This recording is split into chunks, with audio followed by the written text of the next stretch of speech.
Welcome back to another Awareness Action Enneagram podcast. My name is Creek, and I'm with my genteel co-hosts, María, Sikora, and María, José, Munita.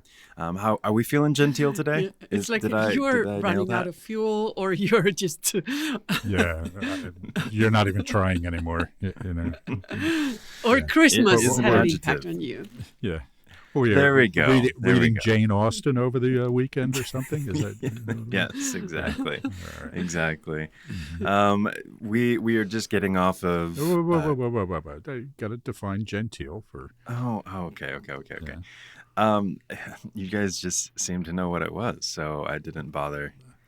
Well, we do have listeners, Creek, who may not be as literate as we are. I just assume everyone is smarter than me. That's how I get through the world. So, polite, refined, or respectable, often in an affected or ostentatious way. There you go. Wow.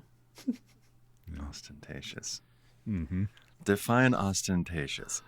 Here we go. So we are jumping in after our Christmas break. So real quick, how was your all's holiday? What'd you guys do?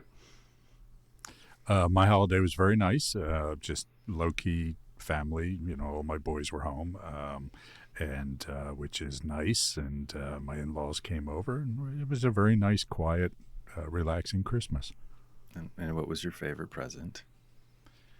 Oh, it's right over my shoulder. This John Coltrane photo. I thought you were going to say like a parrot or something. that would explain the eye patch too, right? Yeah. So it's a black and white photo of John Coltrane holding both his soprano and tenor saxophones. So if you all want to see said photo or Mario's eye patch, we are now on YouTube. Like it or not, you can see our faces and listen to the episodes on YouTube and Spotify, because Spotify has a video function as well. So, nice. With that being said, we're going to... Oh, sorry, Thank Maria Jose, asking. what did you do? I'm just so excited to get into this episode. It was very similar to what Maria said. It was low-key. I spent Christmas Eve with my parents and my brother and his family and the girls. And Josefina, my youngest, and I spent the afternoon preparing some food with Christmas kind of shapes and things. It was nice. That was the best part, I would say. That's nice. And what was your favorite present? Some things for my house. Like, I can't seem to find the perfect glasses. And I've had like 3 iterations of glasses, and now my parents finally gave me ones that I really like. So that was my favorite gift. Lovely. Now I have to get rid of all the others, but that's another story. Sure. So, Creek, how was your Christmas? Yeah. It was good. Family came into town, and it was actually quite warm for Christmas. We had a high of like 61 Fahrenheit. Wow. Yesterday, which is crazy. And then I woke up today, and it's in the teens, and it's snowing. So, welcome to Indiana, I suppose. But yeah, I made Christmas dinner for everyone. It was made chicken ballotine with prosciutto and Swiss in one, and pistachios and sage in another. Made homemade ravioli with a butternut squash interior. Roasted veggies with pan sauce. God, I hope our listeners are listening to this on like 3 times speed or something. So, come on, I'm enjoying it. If Mario comes for my Christmas, I'll just give him a hoagie or something, I'm listening and I'm enjoying it, Craig. So it was a fun Christmas. I guess my favorite gift would probably be This is going to sound crazy, but it's a really compact travel adapter for the different outlets in the different countries that I go to. Yeah, that's cool. Because instead of like pulling out each individual country, it's all like compact into one little thing. And I really like over-engineered things. I'm realizing that about myself. So I was just in I don't know, one of these whole like BJ's or something yesterday, and looking at a portable battery, charger, right? And I have one, right? And I'm just looking at this one, and I'm thinking, boy, this is probably, I don't know, quarter of an inch thinner than the one I have. Is it worth the $35 for that quarter of an inch or something? And I ended up not buying it, but it's been bugging me. You ever will since, buy it. So I know I will. I know I got to make a trip back to BJ's where well, I have a whole. I've done my research on batteries. I have a problem. So, anyways, right. what we are talking let's about. Move on here. Yeah, let's please move on. What we're talking about today is so we're doing a lot more into coaching this set of episodes, and so we thought we would. Maria, Jose, and Mario are going to talk about how they do their coaching and the awareness to action approach to coaching. So we'll start with you, Mario. What's the important thing for people to remember as they're entering into this episode, into this season? Well, there are a few things. Let's see. Number one, even though this podcast is about the Enneagram, it's important to understand that the Enneagram is just a tool in coaching, and it shouldn't be the focus of the engagement, right? So, we use the Enneagram to help us understand our clients better, not as a roadmap for the engagement. And I think that's one of my pet peeves, is when people refer to themselves as Enneagram coaches, right? Instead of just coaches who use the Enneagram, because the Enneagram is not always, number one, it's not always the right tool. Number two, you should be focused on what the client's issues are rather than what the stereotypical needs of a particular Enneagram type are. So I think that's one fundamental thing that we bring into the and so it doesn't kind of drive the coaching engagement, but it informs it. And I think that it is very important, but it's not the main thing. And I think that it allows us to get the client, and I think they feel seen, and that allows us to build rapport more quickly and be more effective. I think it's important to understand that there are also all kinds of coaching engagements, right?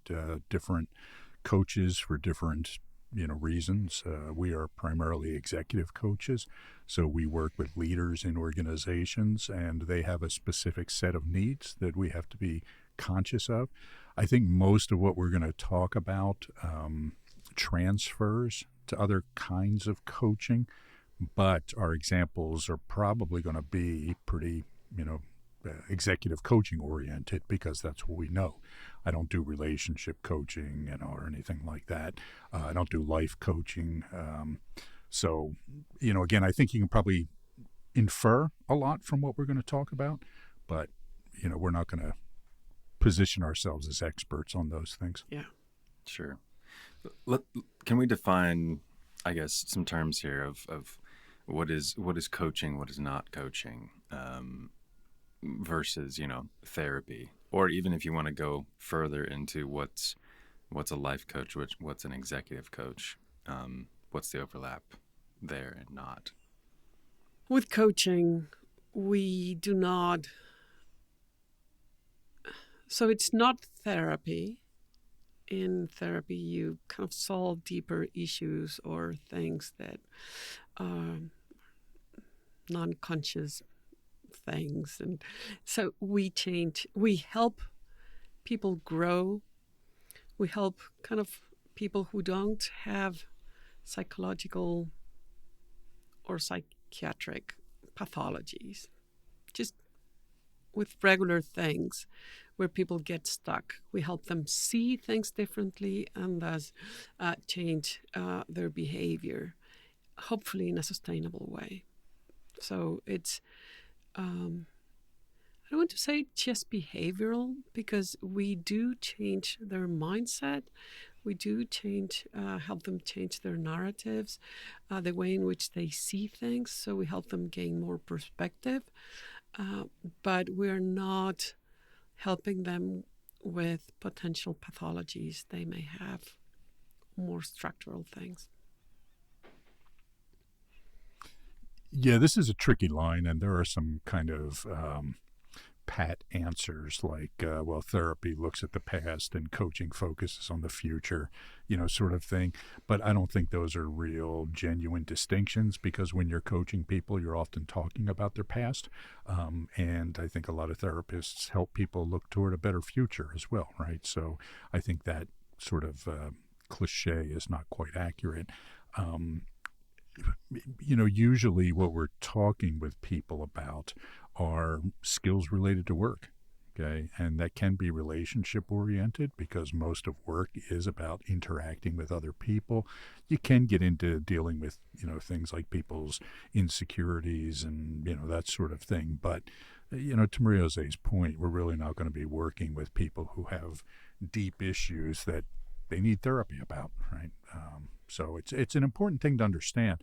And as far as, life coaching versus executive coaching, I don't really get what life coaching is, honestly. I mean, I've seen people, who do it and, call themselves that. I really don't know what they're doing. Very often I see a lot of people who, want to go and become a life coach because their friends like to tell them their problems.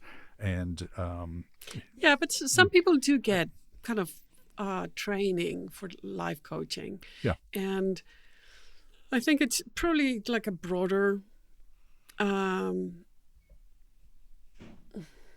way, or a broader engagement into issues or things related to all aspects of people's lives. That doesn't mean they could have skills to coach on the executive kind of skills that we work, or not. I think it depends on the person. So I think it's broader. We do talk about personal things, but it's not the main focus of attention of our work. But it's impossible. It's hard to avoid reactions like, oh, the same thing happens to me at home. And it's like, yeah, you're the same person, and we're not one person at work and one person at home. We're the same person. So it's unavoidable, but we pay more attention to things related to work. Yeah, I can't tell you how many times I've had clients say to me, I was talking about our discussion with my wife, and she said, well, I've been telling you that for years, kind of thing, right? There was this kind of, tongue-in-cheek definition of a consultant, I heard years ago, that it's somebody that comes from far away to borrow your watch and tell you what time it is. So it's often, you're kind of telling people things that, they already sort of know, but you're helping them actually implement it, right? You're helping them actually, figure out what to do about it, right? Because we often know what our weaknesses are, right? We often know what we need to do to, to be better, but we just don't know how to do it. So I think that's a big difference too between coaching and therapy, is that very often we're telling people what to do. And a lot of coaches even would say, oh, you're not supposed to tell people what to do. You're supposed to help them figure things out on their own. But I don't think that's high-value executive coaching. I mean, I've got 30 years of experience of working with leaders, and, my clients sometimes just, what do other people do in this situation? And I tell them because I've seen it, and it shortcuts, a lot of conversation. Yeah, it doesn't mean that they will not figure out things by themselves, but we're not waiting for them to figure it all out. And we do tell them certain things or point them in a particular direction because they don't have time. And I do imagine that it's more collaborative. Like you're not trying to make them dependent on you. I think I would imagine that's the core of the warning against telling people what to do. Is just Yeah. now you just become a source of authority and they don't know how to do the thing that they're doing. Yeah, right. It's you're teaching people how to fish, but sometimes they just need a fish, right? Yeah, they need some food. Yeah, and so you give them the fish, and that's another thing is that the way we work typically is to have limited engagements, right? I always set, for me, I sell a coaching package. Okay, so I don't do these open-ended engagements. I say, all right, here's how much you're going to pay me, and here's what you're going to get. And at the end of that, we're done. And if you want to continue, that's up to you, but I'm not going to suggest it, right? Because I don't want to be in this situation where I'm just trying to continue the engagement because it, is another paycheck. So I'm real particular about, all right, you know what, we're done here. And, go off and catch fish on your own. Yeah, and the important thing there, and I do the same. I usually tell them if you do not change what you need to change in 8 sessions, you will not do that in 16. I mean, it's although we tell them certain things that they should be doing, I think that in my case at least, and I'm sure María does the same, we tell them how to think differently so that they can do that by themselves, so that they can manage themselves more effectively in the future, and they do not depend on us. So you tell them once, but then that reinforces kind of a new perspective, and they go on by themselves. That's the whole point. Look, I don't like them to become dependent, and I get bored when I'm coaching someone for too long, unless it's a client that, like, it's a different kind of client with really senior executives where you go on for, I've gone on for years with some, but it's just like you're like a sounding board and you kind of coach them, but also listen to them and just exchange perspectives because they need someone to talk to. Yeah, that's important, and I'm glad you brought that up, María José, because I have clients that I've worked with, for 5 years.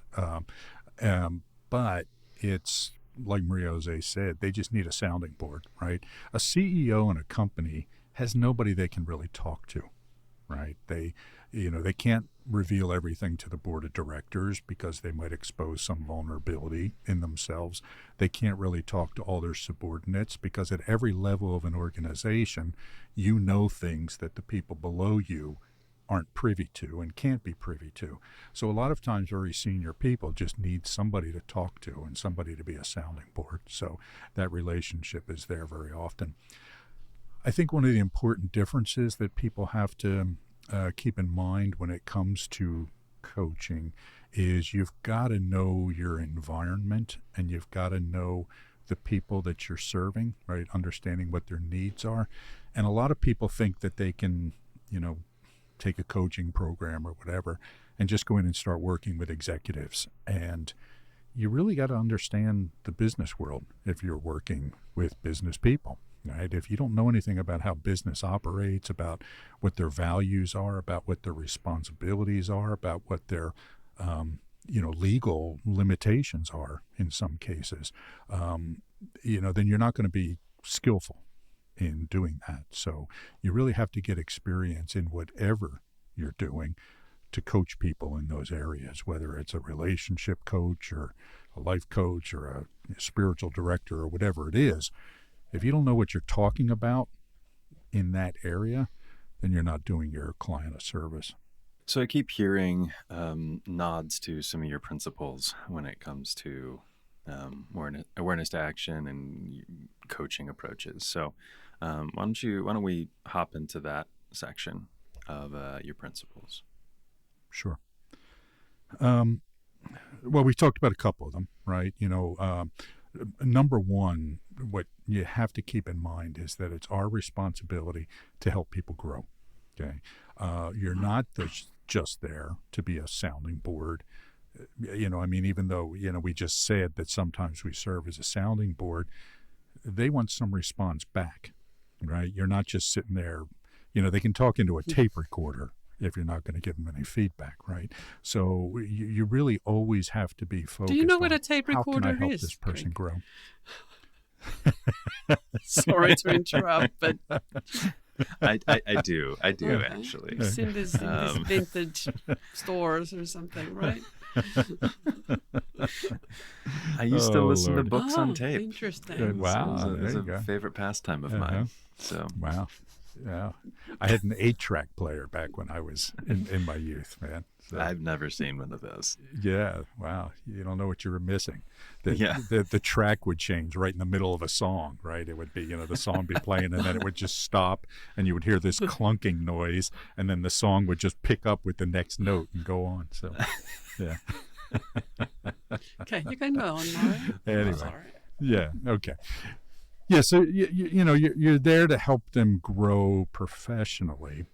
You're not necessarily there to help them become a better person. Okay. Now, I think that is a byproduct of the work that we do with people, right? But you really have to keep in mind that they're trying to solve business problems, right? Or performance in business problems. And again, that might be treating people better, right? Having better emotional intelligence, more empathy, whatever it is. But if you can't point to some return on investment, you're not going to make it as an executive coach. And that's doesn't for mean sure. that because if a business goal involves making them a bad person, we're going to go down that route. So, Oh, right, so it's right. it's just that we want to help them thrive at their job, and that includes Yeah. different things. But this is not something to just like the end goal is make them a better person.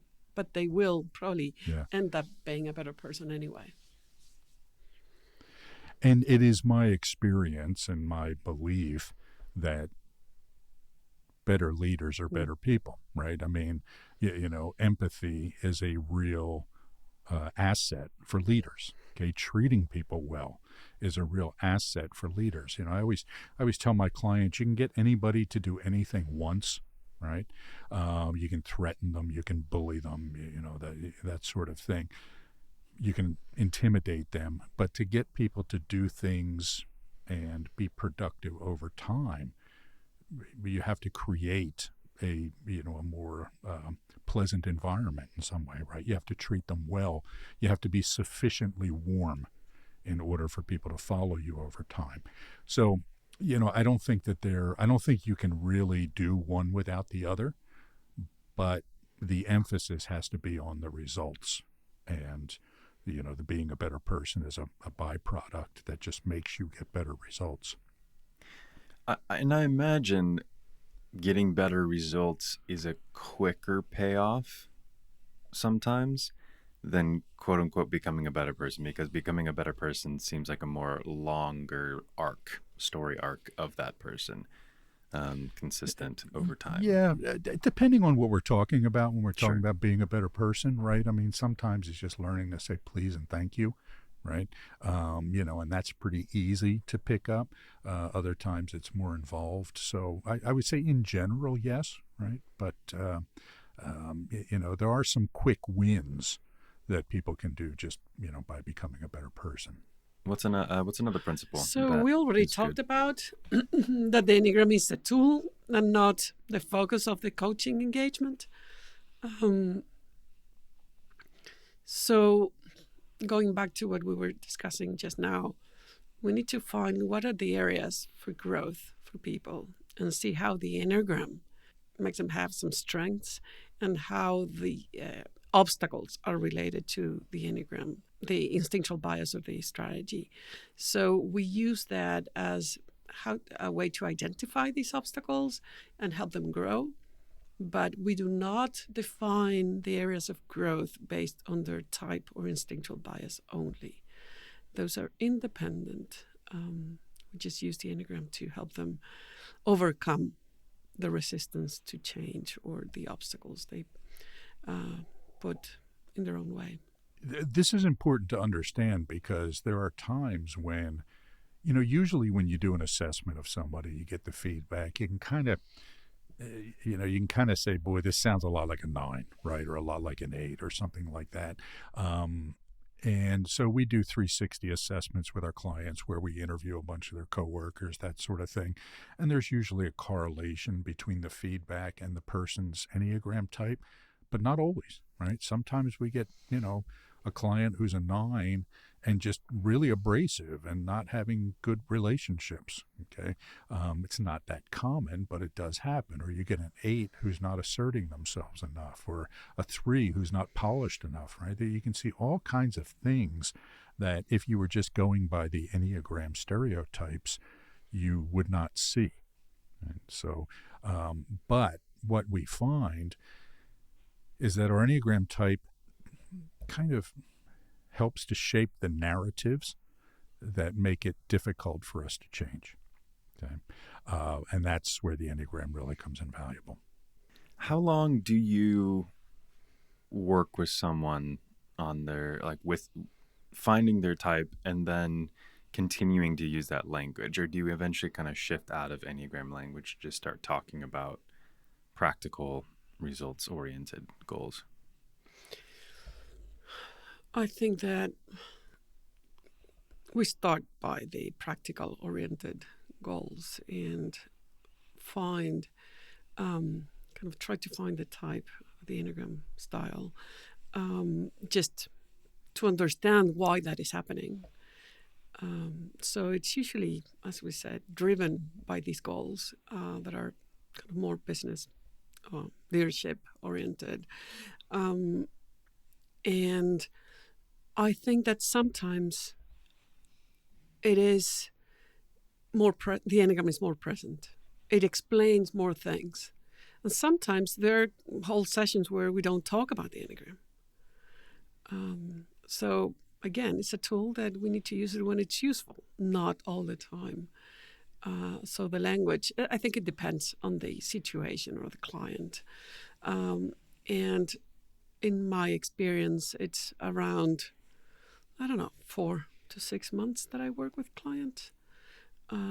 Less than 3 months, I would say that you could have sessions every week, but change happens over time.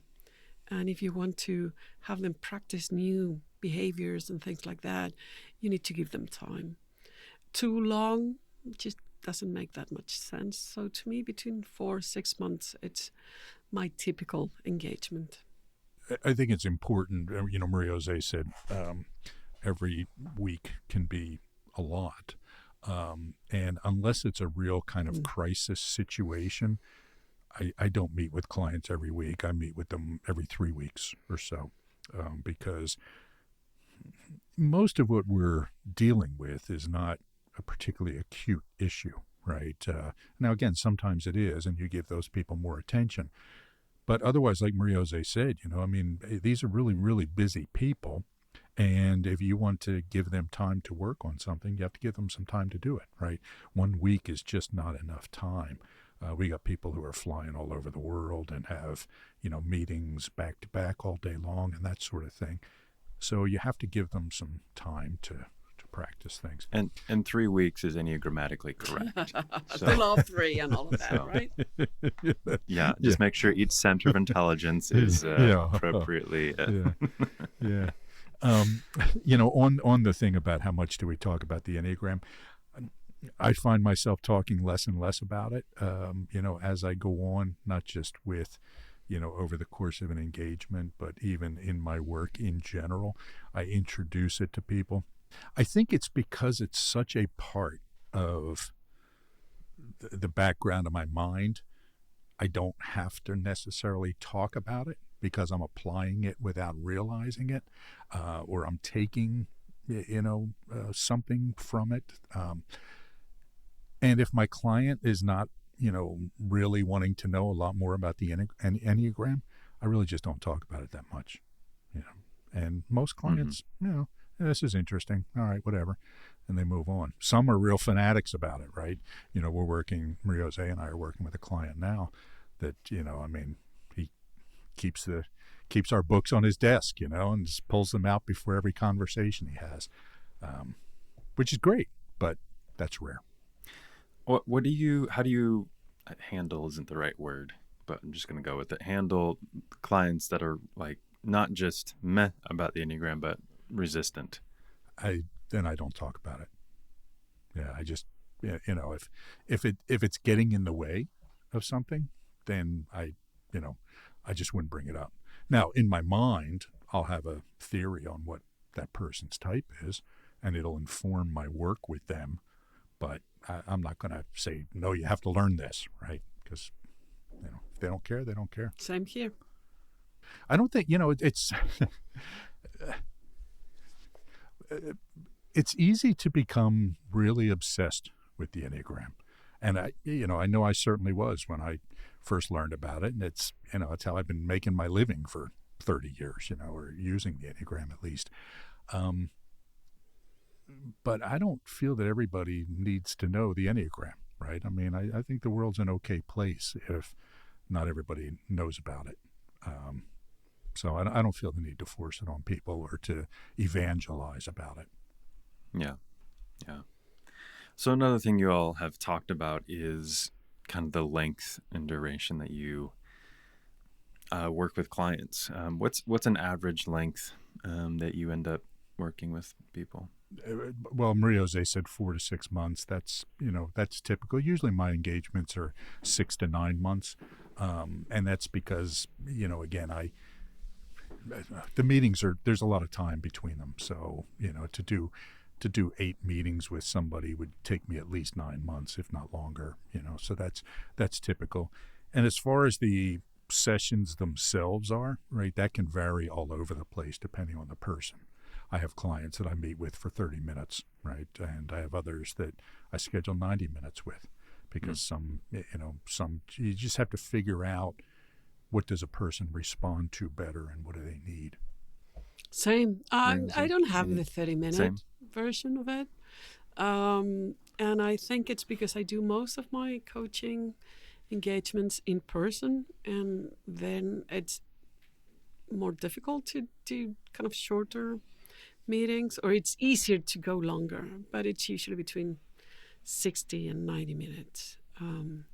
I also know when it might go for longer, so I'm prepared for that. But yeah, between 60, 75 minutes, it's usual. When do you know that your time with a client is over? Like they're willing to continually and perpetually pay you, but have you had an instance where you're like, no, I think we're done here? Yeah, when we start talking about personal stuff, when we just talking, well, exclusively like friends or something like that, and it's like, to me, there is something where I feel like I'm not adding value anymore, and I prefer to stop it. I said, you're fine, you see it all. Doesn't mean that the person is perfect or has it all figured out, but you're not adding value, and there's no need for you to continue. Yeah.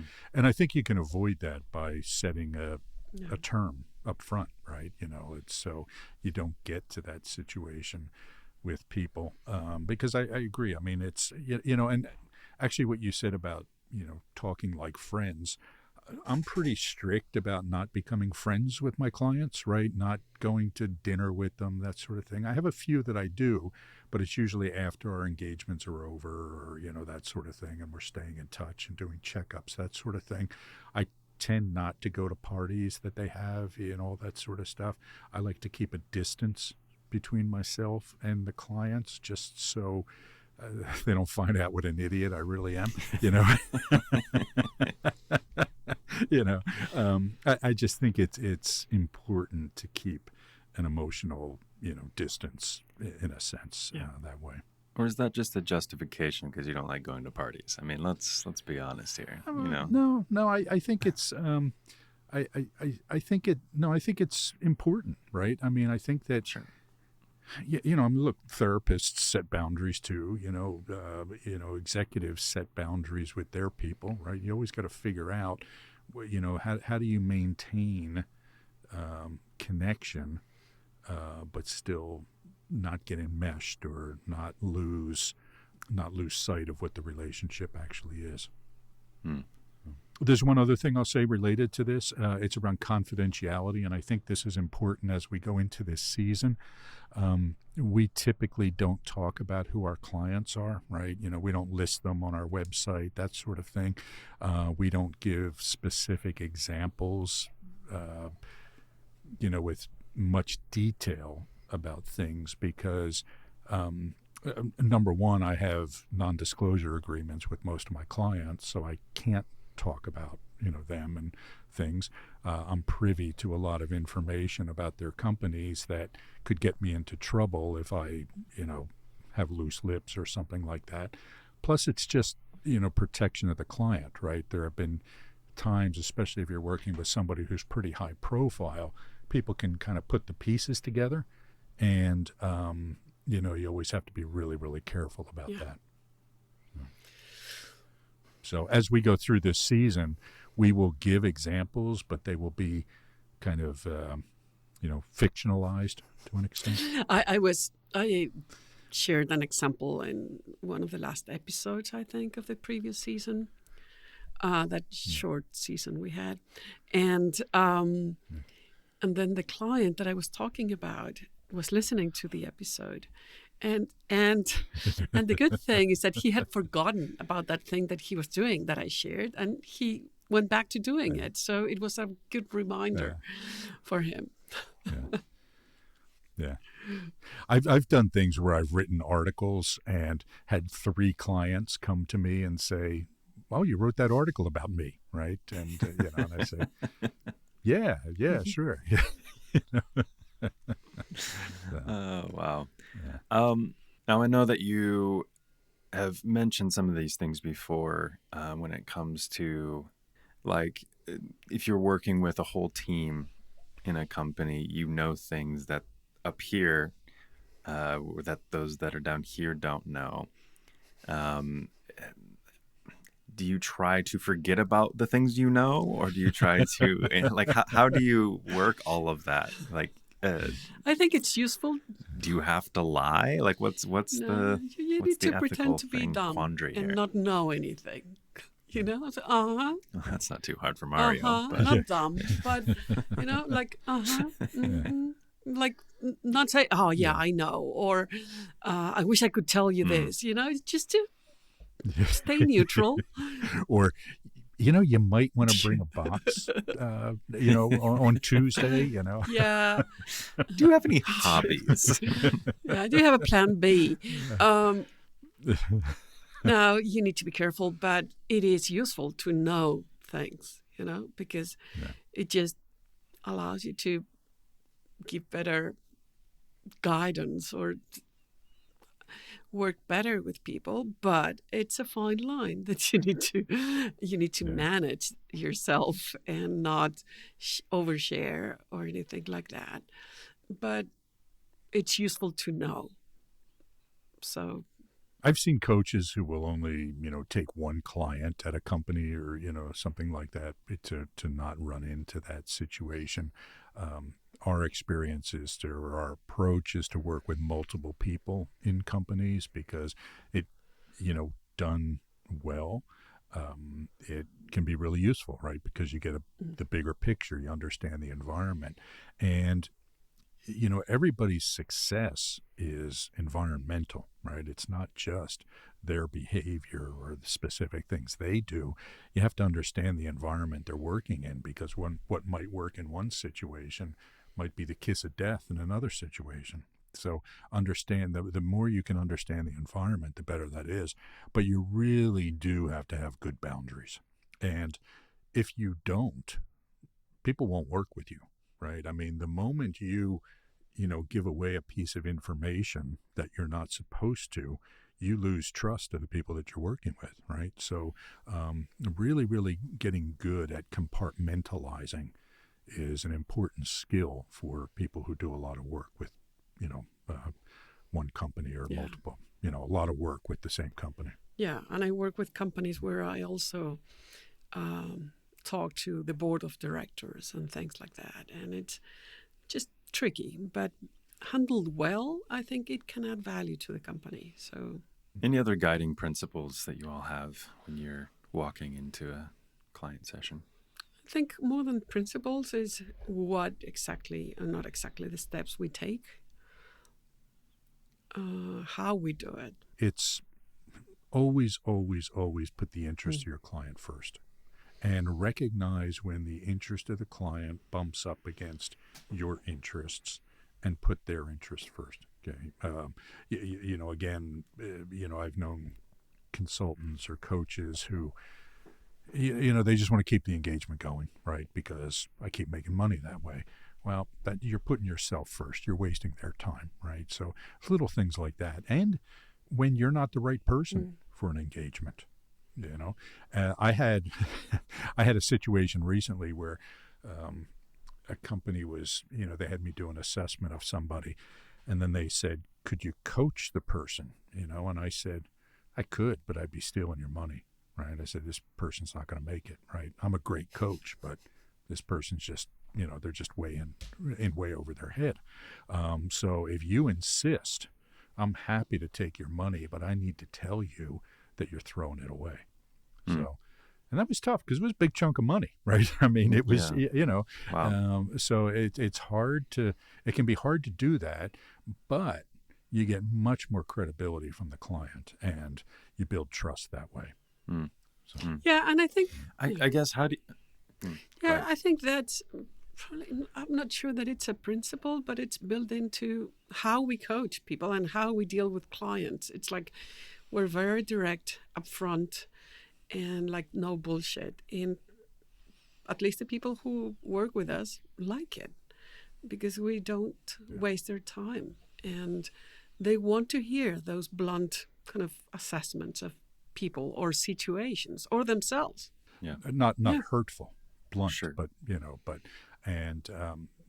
agreed. I always tell my clients, look, I'm a coach. I'm not a cheerleader. Right. I'm happy to tell you when you're doing a good job, but that's not what you're paying me for. You already know what you're doing well. Yeah. Maria Jose, you mentioned the steps that you all are aware of as you're going into a session, and we'll get into that next episode. But any further thoughts, closing remarks about principles and, being a good coach? I think that, as I said, that thing about being very direct, there's a lot that we just do because we are how we are. And that will come through as we talk about coaching, different types of styles in the different episodes. I think that, to me, at least the Enneagram allows me to talk to the client without having them feel criticized, but just understanding that I can expect that from different profiles. Nothing surprises me big time. So the Enneagram is a really great tool for that. And that brings the best out of clients because they don't feel judged, and they feel like whatever they do, it's something that they can work on, and in a positive way, not kind of feeling bad about themselves. Yeah, related to that, I think that everybody has to realize that you're going to figure out your own way to do this, right? I mean, we have advice on steps and, certain principles, that sort of thing. But, we're who we are, and other people are who they are. And so their approach might vary, right? There might be people who are, much more of a cheerleader, for example, and, get much closer to the client and all these sort of things. If it works, it works. And your style has to be something that, matches who you are. And, the way I do things matches who I am. So it seems authentic, and it's not for everybody, right? There are clients who, might not benefit from, an engagement with me because they need something different. And that's okay. That's why there's lots of coaches out there. All right. Well, my light just died, and Maria's Maria Jose's fire alarm's going off, so I think we'll call it for today. Thanks, folks. We'll talk to you next week. So long. Cheers.